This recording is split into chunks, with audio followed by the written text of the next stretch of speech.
Our nation has forgotten what it was like for the elderly before Social Security and Medicare. It wasn't really so very long ago that widows and people who retired without pensions and didn't have families to care for them or savings, the only resource they had was to go to the poorhouse. Can you imagine the poorhouse?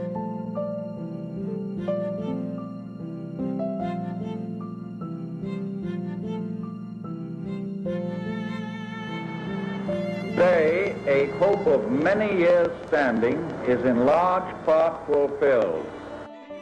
When President Roosevelt signed the Social Security Act in 1935, more than half of American seniors lived in poverty. Today, that number is 13%.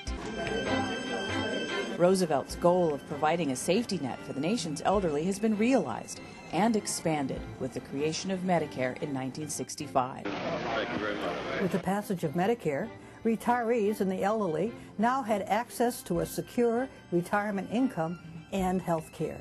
Together, these programs have created a social insurance safety net which has literally transformed the quality of life for older Americans. The floor. Bring your knees to your chest and stretch out your back. The Medicare, of course, makes all the difference in the world. Without the coverage, most people in retirement can't afford it. If it wasn't for this now, what would I do? I'm an old man, you know, here I am, 80 years old. I don't know with today's economy, especially how people could even survive without those programs. And in fact, I'm counting on them.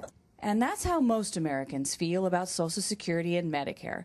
It's what led President Roosevelt's son, James Roosevelt, to create the National Committee to Preserve Social Security and Medicare in 1982 as a way to mobilize that public support. It seemed to me that if we could think of a way of doing it and organizing them and making their force and their feelings felt by the members of the Congress, that this would ensure that the system, Social Security system, survived and would be improved. We're the 5 million members and supporters of the National Committee to Preserve Social Security and Medicare. And we're watching. Watching and rallying, writing letters and lobbying. For 25 years, National Committee members have been engaged in our unique mission to advocate, educate, and fight to preserve Social Security and Medicare. From Capitol Hill to cities nationwide, our members know that advocacy works, and through the decades, their powerful voices have made a difference. What seniors are really saying to Congress through this 500,000 petition signer delivery is that we want you to be fair in dealing with us as seniors. From petitions then to internet campaigns today, the National Committee has rallied in defense of the nation's 2 most successful government programs, but never more so than when President Bush tried to privatize Social Security. If you've retired, you don't have anything to worry about. It's the 3rd time I've said that. While President Bush's privatization campaign actually began with the passage of the Medicare Modernization Act, its grand finale was a public relations road trip selling private accounts to the American people. The National Committee mobilized in opposition. Save our Social Security! Save our Social Security! The National Committee's 4 million members and supporters are united in their opposition to privatization. Social Security was never meant to be an investment program. The white-hot rhetoric emanating from the White House on Social Security does disservice to Social Security, I believe, and a disservice to the American people. You privatize Social Security, what you do is you don't reform it, you dismantle it.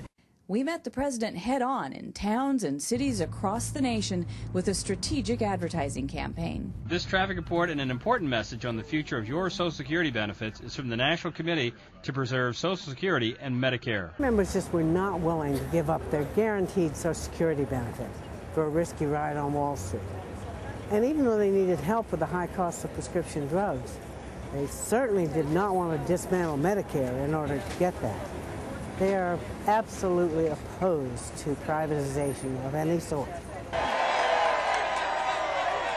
So America's seniors and their families, including millions of National Committee members, fought back against the privatization of Medicare and Social Security. We join forces with economists, policy experts, and our allies in the Aging Network to expose the truth about private accounts. We coordinated congressional forums, scores of town hall meetings, and grassroots events. If somebody wants to talk to you about privatizing Social Security, you have to know what that means. The more people heard about this president's Social Security plan, the less they liked it. Private accounts will only worsen solvency for Social Security, and that fact just can't be ignored. I truly believe that grassroots campaigns such as ours make a difference. We're still in the same place on Medicare Advantage. And so we continue to spread the word that America can afford Social Security and Medicare. Our policy analysts, with decades of experience in the Social Security and Medicare programs, work to educate policymakers and the public about these vital programs. Beneficiaries have also come to rely on advice from our senior policy analyst, Mary Jane Yarrington. Her Ask Mary Jane feature has been praised for the help it's provided to countless retirees. But there is more to this story. But it's the younger generations who are being misled to believe Social Security and Medicare won't be there for them. We're taking the truth about these programs to a younger audience. Our blog is called Entitled to Know because Americans are entitled to know the truth about Social Security and Medicare. YouTube now hosts the National Committee channel, populated with videos on Social Security and Medicare. But here's the truth. Social Security is not bankrupt. And the National Committee's MySpace page takes our message directly to the young people targeted by those working so hard to undermine America's confidence in Social Security and Medicare. National Committee, this is Kathy. How may I help you? For 25 years, the National Committee has worked to keep American retirees, the disabled, and their families informed and involved. From snail mail to email, we've grown with the times to keep our members connected. And these days, the tools in our education and advocacy arsenal are diverse. Our newly revamped website provides the latest news, issue papers, and links of interest on issues that impact our members. Our email alerts and newsletters provide timely updates on current events. Hello, and welcome to the Legislative Hotline. The National Committee's Legislative Hotline provides the latest news from Washington, and our online Legislative Action Center connects seniors directly to their representatives on Capitol Hill. And we've now taken our educational mission another step further with the creation of the National Committee Foundation. Its mission is to research, educate, and inform Americans on the financial and health security of current and future generations. You're running in New Mexico 1. And our Political Action Committee supports candidates who share our commitment to strengthening Social Security and Medicare. All of these efforts, from our Capitol Hill lobbying and media outreach and grassroots development, are designed to dispel the myths and promote the facts about Social Security and Medicare. People always ask me, what about the future? One thing is certain. America needs Social Security and Medicare, not just for today's retirees, but for future generations who will be living longer and redefining retirement. For a quarter century, the National Committee has been committed to preserving and strengthening Social Security and Medicare for all generations. Our unique mission reflects the hopes and dreams of parents and grandparents who want a secure retirement for their children and grandchildren.